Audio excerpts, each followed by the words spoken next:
India, सच सबसे पहले सबसे तेज।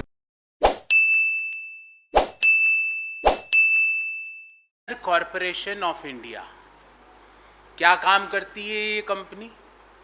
ये कंपनी ड्राई पोर्ट्स मैनेज करती है, कंटेनर्स के माध्यम से एक जगह से दूसरे जगह माल का हस्तांतरण करती है और ये कंपनी एक नवरत्ना कंपनी है।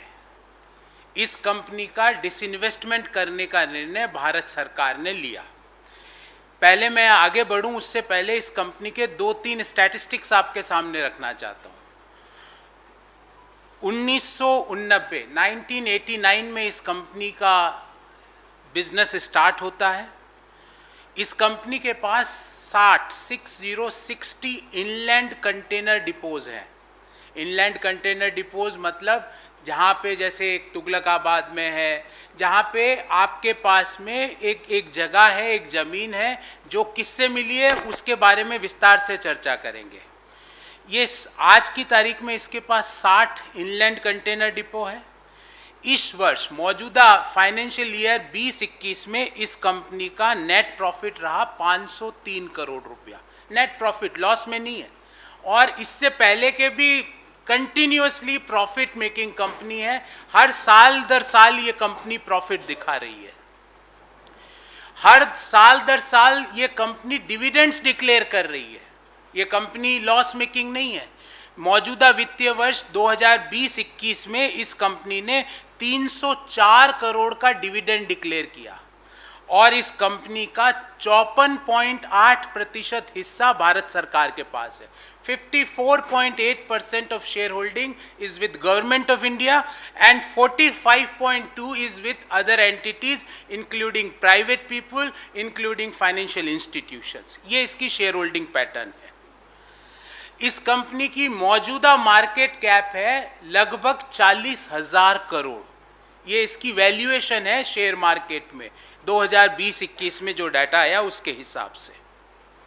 अब सरकार ने यह निर्णय लिया कि वो अपनी 54.8% जो हिस्सा है कॉनकर का, उसमें से 30.8% हिस्सा एक प्राइवेट पार्टी को डिसइन्वेस्ट करेगी और इसको इस कंपनी का स्ट्रेटेजिक कंट्रोल दे दिया जाएगा।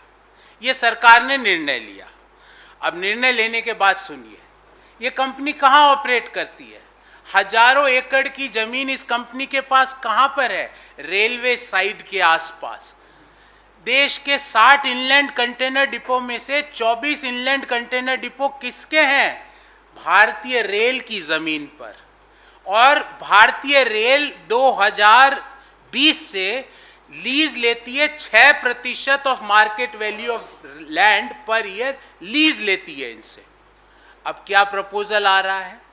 क्या सरकार सोच रही है कि इस लीज को 6% को 2 से 3% कर दिया जाए। ये मैं नहीं बोल रहा, ये भारत सरकार का प्रपोजल है जो उनकी सोच है। और ये सोच कह रही है कि पहले लीज होती थी 5 वर्ष की, अब लीज दे दी जाए 35 साल की। आप समझिए, आप पूरा, अभी इस कंपनी में और भी कई लोग आने वाले हैं और कौन कौन आने वाले हैं आपका अंदाजा बिल्कुल सही है। 35 साल की लीज 6% की लीज को 2 से 3% पे कर दिया गया। मैं आपके सामने ये रेलवे बोर्ड का लेटर भी लेके आया हूं जिसमें लिखा गया है कि 1/4/2020 से ये कंपनी पर 6% लीज रहेगा। ये मैं आपको एनेक्शन में रेलवे बोर्ड का लेटर देने वाला हूं। और अब सोच ये हो रही है कि ये 6% जो लीज ली जाती थी उसको 2 से 3% कर दिया जाए और जो लीज पीरियड 5 वर्ष था उसको 35 वर्ष कर दिया जाए। और तो और 99% जो 35 साल की लीज है उसको अपफ्रंट ले लिया जाए। अर्थात क्या होगा इसके द्वारा? 99% जो लीज वैल्यू अपफ्रंट भारत सरकार की जो मिनिस्ट्री ऑफ रेलवे अपनी जमीन के ऊपर लेगी, तो उससे इस कंपनी को लगभग 7,000 से 8,000 करोड़ का पेमेंट करना पड़ेगा। इस कंपनी के पास 2,500 करोड़ के तो कैश रिजर्व्स है, पर 3.5 से 4,000 करोड़ वो लोन लेगी। अभी ध्यान रहे, इस कंपनी के पास 1 रुपए का भी लोन नहीं है। अभी डेट फ्री कंपनी है, प्रॉफिट मेकिंग कंपनी है। कंसिस्टेंटली डिविडेंड पेइंग कंपनी है, उसको आपने 99 साल की 6% लीज को 2 से 3% करने की सोच चल रही है, 5 साल की लीज को 35 साल करने की सोच चल रही है, और जो लीज वैल्यू है उसका 99% अपफ्रंट ले लिया जाए जिससे कि यह कंपनी में डेट आ जाए। अब आप समझिए, एक एक सवाल मैं पूछता हूं और 5 सवाल और 5 मुद्दे हैं इस प्रियम्बल के साथ। पहला, क्या कोई प्रॉफिट मेकिंग कंपनी जो कंसिस्टेंटली प्रॉफिट पे कर रही है, मैं आपको इस कंपनी के प्रॉफिट बताना चाहता हूं, 2018 में 416 करोड़, 2019 में 520 करोड़ का प्रॉफिट, 2021 में 304 करोड़ का प्रॉफिट, कंसिस्टेंट। कोरोना के दौरान भी इस कंपनी ने प्रॉफिट दिया। क्या कोई प्रॉफिट मेकिंग कंपनी को कंसिस्टेंटली डिविडेंड पेइंग कंपनी, अरे ज्यादा डिविडेंड तो सबसे ज्यादा आप ही को मिल रहा है, भारत सरकार को ही मिल रहा है, 54.8% शेयर होल्डिंग तो भारत सरकार की है। क्या जरूरत है ऐसे डिसइन्वेस्टमेंट करने की? फिर चलो, पहले सवाल, नहीं हम तो करेंगे, हम नहीं मानते कोई भी स्ट्रेटेजिक डिसइन्वेस्टमेंट नहीं होना चाहिए। क्या आपने आज तक सुना कि डिसइन्वेस्टमेंट का निर्णय होने के बाद कंपनी की लीज लाइसेंसिंग फीस 6% से 2 से 3% करने का सोचा जा रहा है? क्यों सोचा जा रहा है, किसके लिए सोचा जा रहा है? और गौरतलब है, मैं 2 वाक्य कोट करूंगा। एक कंपनी है जिसका नाम है APSEZ, Adani port special economic zone. उन्होंने क्या कहा, और उनका कोट कर रहा हूं मैं, acquiring Concur will be a breeze. एक हवा का झोंका है कॉनकर को खरीदना, तो अभी बिकी नहीं है, उससे पहले उनका वक्तव्य है। दूसरा वक्तव्य, it can easily acquire strategic target in conquer, मतलब कॉनकर के अंदर strategic target APSEZ Adani port special economic zone जो कंपनी है, वो कहती है हम इजीली कॉनकर को खरीद सकते हैं। अब हमारा ये सवाल है कि जो APSEZ के पास कई पोर्ट, कई एयरपोर्ट है, और ये कॉनकर के साथ आपके पास सारे ड्राई पोर्ट मान लो चले जाते हैं, तो हिंदुस्तान का एक्सपोर्ट इंपोर्ट का लॉजिस्टिक कौन कंट्रोल कर रहा है? एक कंपनी, एक मोनोपोलिक कंपनी। इस बात की क्या गारंटी है कि ये कंपनी, जो बिना अभी तक चालू नहीं हुई प्रक्रिया, उससे पहले ही कहा it is like a breeze for us, we can easily acquire strategic control in APSEZ। इस बात की क्या गारंटी है कि ये जो मोनोपोली बनेगी, जिससे कि भारत का पूरा आयात और निर्यात का लॉजिस्टिक इनके हाथ में आ जाएगा, इस बात की क्या गारंटी है कि वहां पे प्राइस एक्सप्लॉइटेशन नहीं होगा देश के लोगों का? इस बात को कैसे इंश्योर किया जाए? ये क्या जरूरत पड़ी कि विनिवेश के निर्णय के बाद आपने लैंड लाइसेंसिंग फीस को आधे से भी कम करने की सोच रहे हो, 5 साल को 35 करने की सोच रहे हो, अपफ्रंट फीस, और ये डेट क्यों दिया जा रहा है? आप समझिए, जीरो डेट कंपनी में डेट घुसा के उसकी वैल्यूएशन कम की जा रही है। कॉनकर के अंदर अभी 1 भी रुपये का भी लोन नहीं है, डेट नहीं है, पर आप अगर 35 साल की लीज को अपफ्रंट दे देंगे, उसके पास 2,500 करोड़ का ही कैश रिजर्व है, बाकी 3,500-4,000 करोड़ उसको डेट लेना पड़ेगा, डेट लेते ही उसकी वैल्यूएशन कम हो जाएगी। किसके लिए? ये क्यों? हमारा तीसरा मुद्दा है कि इज द प्रपोजल, जो लीज लैंड फीस को रिडक्शन करने का जो प्रपोजल है, क्या ये भारत के सरकार की जमीन को प्राइवेट पार्टीज के कॉमर्शियल यूज के लिए देने का एक बैकडोर चैनल तो नहीं है? क्योंकि आप 6% जो लीज रेंट पर साल लेते हो, जो 2021 में भी इस कंपनी ने दी है, उसको आप 2 से 3% करने की सोच रहे हो। हमारा चौथा सवाल है, और ये बहुत महत्वपूर्ण सवाल है, ये जमीन किसकी है जहां पे कॉनकर के ICDs बने हुए हैं, इनलैंड कंटेनर डिपोज? ये जमीन है भारत के किसानों की। उन्होंने रेलवे को रियायती दर पर और कई जगह तो मुफ्त में दी थी ताकि रेलवे का एक्सपांशन हो सके, रेलवे के अंदर और सुविधाएं आ सके, रेलवे का मॉडर्नाइजेशन हो सके। अब अगर रेलवे उस जमीन को यूज नहीं कर रहा है, तो क्या उन भारत के किसानों को वो जमीन वापस नहीं लौटानी चाहिए?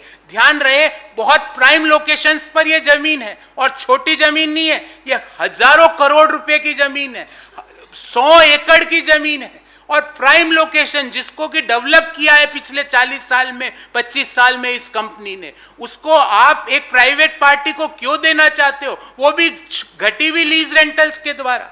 और लास्ट में कि क्या ये जीरो डेट कंपनी को leveraged company, debt including debt company बना के वैल्यूएशन कम करने की तो साजिश नहीं है।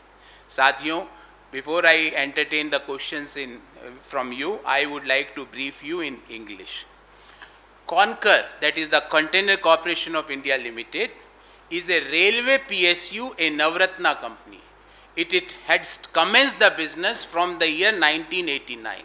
Currently, this company is a market leader in the business. And currently this company have 60 ICDs, inland container depots. Out of 60 ICDs, 24 ICDs are on the railway land, the land which is owned by Indian Railway. Now, before I move ahead, I would like to give you some statistics of this company. This company is consistently showing the profits in last 10 years, I can say. I had checked for last 10 years. The market cap of this company is around 40,000 crore, and for FY20 the profit of this company is 503 crore. The dividend for FY20 paid by this company is 304 crore. This company, the shareholding is 54.8% of the shares of this company are held by Government of India and 45.2% are held by the private parties, including financial institutions. Now, Modi government had decided that they are going to sell, they are going to disinvest 30.8% out of government holding of 54.8% in Concur, and they are also going to hand over the management control to the strategic buyer. Currently, Concur had 60 ICDs, that is inland container depots, and 24 are situated on the railway land. Railway Board policy dated March 19, 2020. This is the letter. As per this policy, it is written that for railway land license to Concur for the purpose of ICD, the land license fees for the period 17-20 was fixed white board letter, which is valid up to 31st March 2020. In other words, they are of the view that the ICDs which were on the railway land should be charged a license fees of 6%, and this 6% license fee is supposed to increase at the rate of 7% per annum. But currently, Modi government is considering to change the lease policy for industrial use of railway land, a change that will bring the land lease to 2 to 3% from the current level of 6%. This policy may extend the lease period from 5 years to 35 years. For this, Concur will require additional 3,500 crore rupees of debt after utilizing 2,005 crore rupees of their internal cash reserves. In this regard, we have 5 questions and demands from the government. Number 1, why a Navratna company, which is of strategic importance because the entire export and import movement is by this company. This company is a market leader, consistently generating a profit. This company is showing a consistent increase in the profit, declaring a heavy dividends to the government. If I can tell you that in last 4 years, the average dividend paid by Concur to its shareholders is 365 crore rupees. Dividend भी दे रही है सरकार को, पर पता नहीं सरकार को इतनी चिढ़ क्यों है इससे. तो why you had recognise this as a disinvestment company in the days to come. Point number 2, once you have decided for disinvestment, why government is considering in change in the land licensing fees from existing 6% to 2 to 3%? What is the reason? Who is compelling you to do this thing? Why you are changing the lease period from 5 years to 35 years? What is the compulsion for you? Why you are asking the Concur to pay 99% of the total lease amount on the upfront basis? Why you want to damage the balance sheet or financials of the Concur before the disinvestment? Is the only purpose to reduce the valuation of Concur? Is this the only purpose? Why government should answer? Honorable Prime Minister and the new Railway Minister, he might not be aware that Concur is also a company with him. He should try to answer. And now this question is of more significance when APSEZ, Adani Ports and Special Economic Zones Limited, says, I quote, acquiring Concur will be a breeze, unquote. I quote again, it can easily acquire strategic target in Concur, I unquote. This is the statements by APSEZ. Before the company is sold, they are saying, it's very easy for us, it's like a breeze for us. The same group already has, I am talking about APSEZ, has ports and airports. If Concur and its dry ports also go to them, they will have the monopoly over the entire export and import of the country.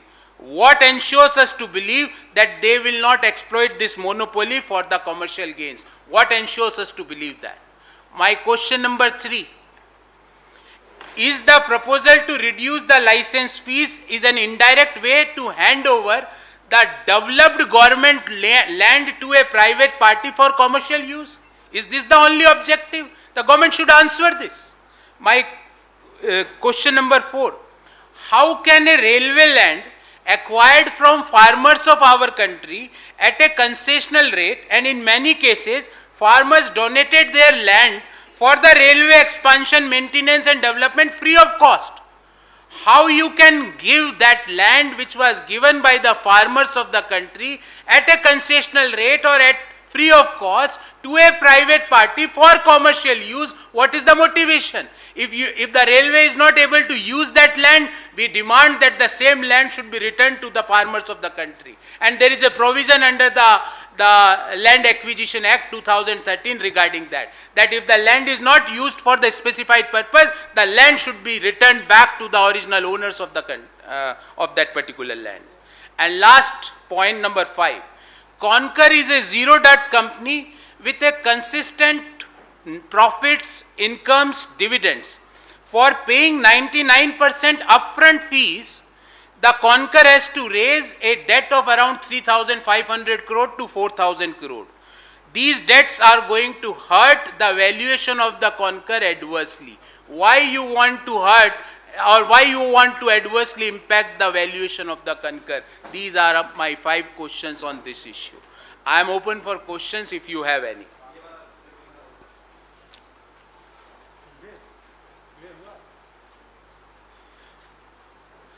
मैं आपको ये जो railway board के सारे annexures हैं हमने mail कर दिए हैं और ये प्रेस रिलीज भी मेल कर दी है.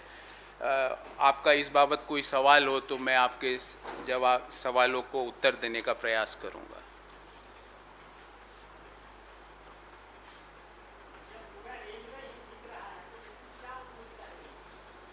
रेलवे नहीं बिक रहा है, ट्रेनें बिक रही है, स्टेशन बिक रहे हैं. ये ज़मीन है, ये भारत के किसानों की ज़मीन है. ये भारत के किसानों ने रेलवे को रियायती दर पर और कई जगह मुफ्त में दी थी. आप उनकी ज़मीन को कोई प्राइवेट पार्टी को कॉमर्शियल यूज़ करके प्रॉफिट कमाने के लिए नहीं दे सकते.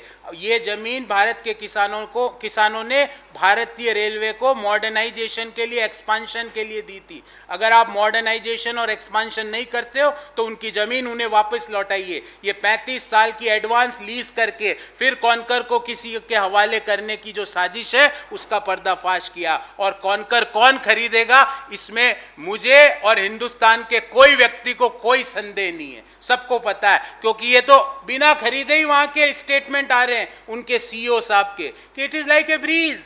हम तो इजीली स्ट्रेटेजिक एक्विजिशन कर लेंगे कॉन्कर का. ये अभी चालू भी नहीं हुआ प्रोसेस, उससे पहले अभी चालू नहीं हुआ उससे पहले. और मेरा मुख्य सवाल ये है कि जब आपने कोई कंपनी डिसइन्वेस्टमेंट के लिए चिन्हित कर दी तो अब आप उसके terms and conditions adversely impact कर रहे हो. 6% लीज रेंट जो उस जमीन की है उसको 2% कर रहे हो. और 2% करके भी ये कह रहे हो कि 35 साल की लीज हमें अपफ्रंट दे दी जाए। क्यों? आप क्यों करना चाहते हो ऐसे? ये सब ये सीरीज ऑफ इवेंट्स दिखाते हैं कि किस तरह से एक प्रॉफिट मेकिंग कंपनी प्रॉफिट कमा रही कंसिस्टेंटली। ये कंपनी हर साल 350 करोड़ का डिविडेंड दे रही है।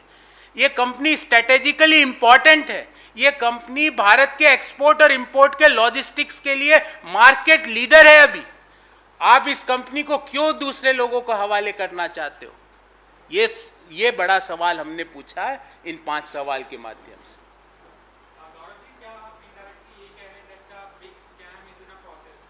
नहीं, मैं तो आपको डाटा आंकड़ा दे रहा हूं कि ये आपने कभी सुना ये ऐसा हुआ? मैं आपको समझाता हूं।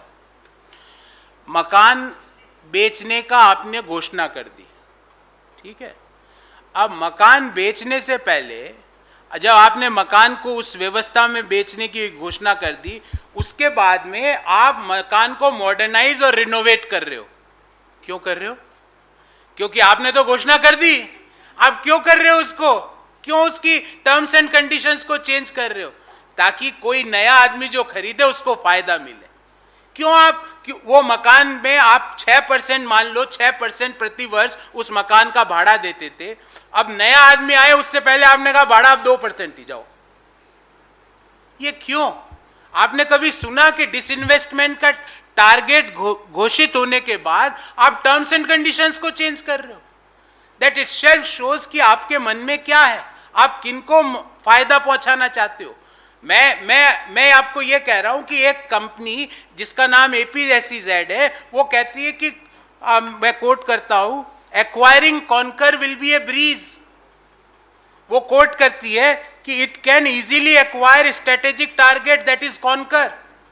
क्यों भाई? आप ऐसे इजीली, आपको क्या हिंट मिला? किसने हिंट दिया? कब हिंट दिया? और ये कैसे हिंट मिल गया आपको कि आप इजीली, आपके लिए हवा का झोंका है कॉन्कर खरीदना?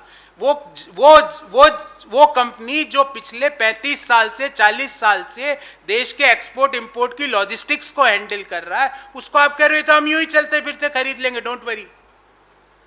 जो कंपनी कंसिस्टेंटली गवर्नमेंट को डिविडेंड्स दे रही है, इसको आप क्यों बेचना चाह रहे हो? और बेचने का आपने निर्णय कर लिया तो आप अपने ही 2020 का, ये मैं आपको लेटर एनेक्शन में दे रहा हूं, इस 2020 के लेटर में लिखा हुआ है 6% लीज रेंटल मिलेगा। अब आप 2 से 3% करना चाह रहे हो। ये आपकी सोच है। ये लेटर दोनों रेलवे बोर्ड के, भारत सरकार के लेटर्स है, जिसमें लिखा हुआ है कि 6% लीज रेंटल मिलेगा। तो ये क्या दर्शाता है?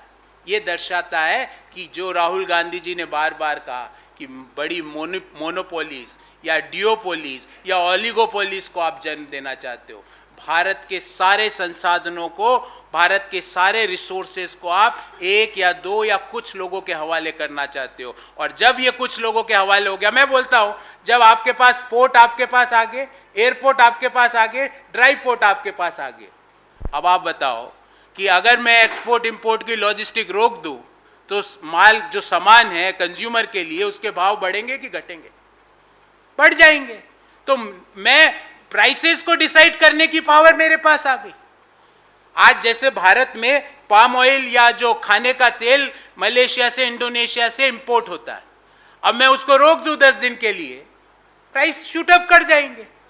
आपने भारत का पूरा आयात निर्यात के जो लॉजिस्टिक है, आप एक कंपनी के हवाले या कुछ लोगों के हवाले क्यों करना चाहते हो? और जबकि वो कंपनी जो भारत सरकार रेलवे मंत्रालय के अधीन काम कर रही है, जो नवरत्ना है, जो प्रॉफिट भी कमा रही है और कंसिस्टेंट प्रॉफिट कमा रही है, कंसिस्टेंट डिविडेंड दे रही है। हमने बार बार एक सवाल पूछा, जब आपने कहा हम 30 से 50 सालों के लिए मोनेटाइज कर देंगे, तो ये 30 से 50 साल तक आपको अब डिविडेंड नहीं मिलेगा, उसकी गणना की आपने? आप बार बार कहते हो हम 6 लाख करोड़ रुपया ले लेंगे मोनेटाइजेशन के द्वारा, पर जिन कंपनियों को आप मोनेटाइज करोगे उससे आने वाली आय 6 लाख करोड़ से बहुत ज्यादा है। क्या उसकी गणना की आपने? और ये उसका एक उदाहरण है। ये कॉन्कर एक उदाहरण है इनकी पूरी ब्लूप्रिंट दिखाने के लिए कि इनके मन में क्या है। ये ऐसे ही एक एक कंपनी को टारगेट करेंगे, उस कंपनी को और वीक करेंगे, प्रॉफिट मेकिंग कंपनी को वीक करके उसमें डेट घुसा के उसके वैल्यूएशन को कमजोर करके औने पौने दाम पे बेच देंगे। मैं आपसे एक सवाल पूछता हूं और बहुत महत्वपूर्ण सवाल है। कई लोगों ने मेरे से पूछा कि साहब ये एनएमपी अभी कोविड के मध्य ही क्यों आया, इसका क्या कारण है? और इसका कारण है अभी कैपेसिटी यूटिलाइजेशन देश का निम्नतम स्तर पे है, डिमांड लोवेस्ट स्तर पे है, लोगों के प्रॉफिट लोवेस्ट स्तर पे है। जब प्रॉफिट लोवेस्ट स्तर पे होगा तो आपके जो वैल्यूएशन होगा कंपनी का वो लोवेस्ट स्तर पे होगा। जब वैल्यूएशन लोवेस्ट स्तर पे होगा तो आप कंपनी को पकड़ा दोगे। ये राइट टाइम है आपका, जो जिसको हम क्लियरेंस सेल कह रहे हैं। क्यों क्लियरेंस सेल कह रहे हैं? क्योंकि आप पहले वैल्यूएशन को कम करते हो फिर आगे कंपनियों को पकड़ाते हो, और ये कॉनकर उसका एक नमूना है। क्यों आप अपने ही 2020 के जो ऑर्डर है उसके खिलाफ जाके आप सोच रख रहे हो कि हम 2 से 3% कर देंगे लीज लाइसेंसिंग फीस? और ध्यान रहे, कॉनकर के लिए लीज लाइसेंसिंग फीस और कोई भी लॉजिस्टिक बिजनेस के लिए लीज लाइसेंसिंग फीस, जो कि जमीन जो लॉजिस्टिक के लिए यूज करता है, ड्राई पोर्ट जो जमीन यूज करता है, वो मेजर कॉस्ट कंपोनेंट होता है। तो आप मेजर कॉस्ट कंपोनेंट को आपने आधे से कम करके दे दिया अपने मित्रों को, और कौन लेगा मैं इसके बारे में आज टिप्पणी नहीं कर रहा, पर एपीएसईजेड बोलता है हमारे लिए तो ये हवा का झोंका है। कैसे है भाई आपके लिए हवा का झोंका है? एपीएसईजेड के सीईओ साहब बोलते हैं, एमडी साहब बोलते हैं कॉनकर को खरीदना बहुत इजी है हमारे लिए, स्ट्रेटेजिक परचेज करना। क्यों साहब? ऐसा आपको क्या इंडिकेशन मिले? That is what we want to ask the government, that is what we want to say कि पहली बात तो प्रॉफिट मेकिंग कंपनी का डिसइन्वेस्टमेंट क्यों? आप दूसरी बात, आपने डिसइन्वेस्टमेंट कर दिया तो आप उस कंपनी को वीक क्यों कर रहे हो? उस कंपनी के जो कॉस्ट स्ट्रक्चर्स है उसको कम नीचे क्यों ला रहे हो? क्यों आप इंडियन रेलवे को जो 6% लीज लाइसेंसिंग फीस मिलती थी आप 2% पे लाके उसको बेचना चाह रहे हो? क्यों? क्यों आप 5 साल के लीज पीरियड को 35 साल करना चाहते हो? क्यों? क्यों आप 35 साल के लीज पीरियड जो है उसकी लीज को अपफ्रंट आज ही सारा पे आउट करना चाहते हो? क्यों? क्यों कॉनकर जिसमें 1 रुपए का भी डेट नहीं है उसमें 3500 करोड़ का डेट लेके आप उस कंपनी की वैल्यूएशन को कमजोर क्यों करना चाहते? इन सवालों का जवाब भारत सरकार को देना पड़ेगा।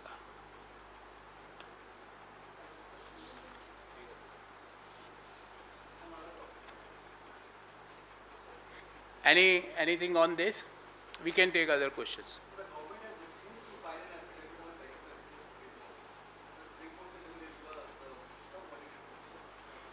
See, I think for last 2 months we were asking a very simple and a pointed question which can be answered in yes or no. Had Government of India, had any Ministry of Government of India had purchased officially Pegasus spyware weapon or not? No one had replied. Rajnath Singh ji had responded, my ministry had not used. Arre, then MSME ministry will say, my ministry had not used. INB will say, my ministry had not used. We are not asking, seeking answer ministry wise. We had asked a simple question, that whether this weapon, and why we call this as a weapon, because this weapon had dented all the 4 pillars of democracy. This weapon had given a permanent dent to all the 4 pillars of the democracy, whether it's executive, judiciary, legislative or media. When the top media personals' phones are not safe, then you are weakening the media. When the ex-election commissioner of our country, the Pegasus spyware is used against him, you are weakening the constitution of our country. When CBI chief, again this weapon is used against the CBI chiefs, then what you are trying to do? When this weapon is used against the leader of opposition, Shri Rahul Gandhi ji, when it is used against your own ministers, when it is used against the important scientists of our country, अरे वैज्ञानिक हो या प्रतिपक्ष के नेता हो या media के वरिष्ठ जन हो या सुप्रीम कोर्ट के रजिस्ट्रार्स हो, आपने किसको छोड़ा है? बार बार हमने सवाल पूछा, आप में क्या एक शब्द में उत्तर नहीं दिया जा सकता? होम मिनिस्टर साहब ने पेगासस पे एक ब्लॉग लिखा, उस ब्लॉग की जगह एक लाइन लिख देते कि पेगासस देश के किसी मिनिस्ट्री ने खरीदा है कि नहीं। प्रधानमंत्री जी दिन के ऑन एन एवरेज 14 ट्वीट करते हैं, एक ट्वीट इस पे कर देते कि पेगासस देश के खरीदा है कि नहीं, और अगर खरीदा है तो हमारे देश के जो 4 आधार स्तंभ है उसको आप डेंट क्यों देना चाहते हो, और अगर नहीं खरीदा है तो क्यों विदेशी स्पाईवेयर भारत सरकार की अप्रूवल के बिना भारत के लोगों पे उस हथियार का प्रयोग कैसे हुआ। दोनों ही स्थितियों में एक जांच की सख्त आवश्यकता है, और ये जांच वैसी जांच नहीं कि आप लीपापोती करके इसको खत्म कर दो। एक जांच हो, और हमने बार बार मांग करी है, there should be an inquiry that whether this weapon was used for how many or more people, because we got only a example of the list, but it may be used for hundreds of more people. Who knows that in my phone also the Pegasus is there? Who knows? So we demand an inquiry, we demand an answer from the government. You can't answer this in parliament. Now we are providing an opportunity to you to answer today. Answer in yes or no. Don't say खरीदा नहीं खरीदा, क्यों खरीद भी सकते हैं, उस मंत्रालय में नहीं खरीदा, उस कमरे में नहीं खरीदा. I remember a joke कि there was no electricity in the home. So someone had asked, is there no electricity in the room, in the home? Then the person responded, नहीं किचन में तो बिजली नहीं थी, नहीं टॉयलेट में भी नहीं थी, नहीं बेडरूम में भी नहीं थी, नहीं ड्राइंग रूम में भी नहीं थी, बस बरामदे में पता नहीं क्या था. अरे we are asking a simple question that is Pegasus spyware weapon is used by government of India officially or not. You can answer this in Y or N also. Yes लिखने में भी आपको ज्यादा समय लगे तो वाई लिख दो या एन लिख दो, so that we should know. और दोनों ही परिस्थितियों में इसकी जांच होनी चाहिए. अगर यस लिखा है तो क्यों, किस कारण से आपने इस स्पाईवेयर का प्रयोग अपने ही देश के लोगों के ऊपर किया, क्यों किया. और अगर नहीं है आंसर, इसका उत्तर नाक में है, तो बिना आपके अप्रूवल के, बिना आपकी जानकारी के विदेशी जो स्पाईवेयर देश के लोगों के ऊपर प्रयोग किया जा रहा है, इससे बड़ा राष्ट्रीय सुरक्षा का ब्रीच हो ही नहीं सकता. दोनों ही परिस्थितियों में जांच तो करानी पड़ेगी. आप सवालों को, आपको लगता है 1 महीना छोड़ दें तो ये सवाल दब जाएंगे. सवाल दबने वाले नहीं है. सवाल बार बार निकल के आपसे पूछेंगे पेगासस आपने खरीदा या नहीं.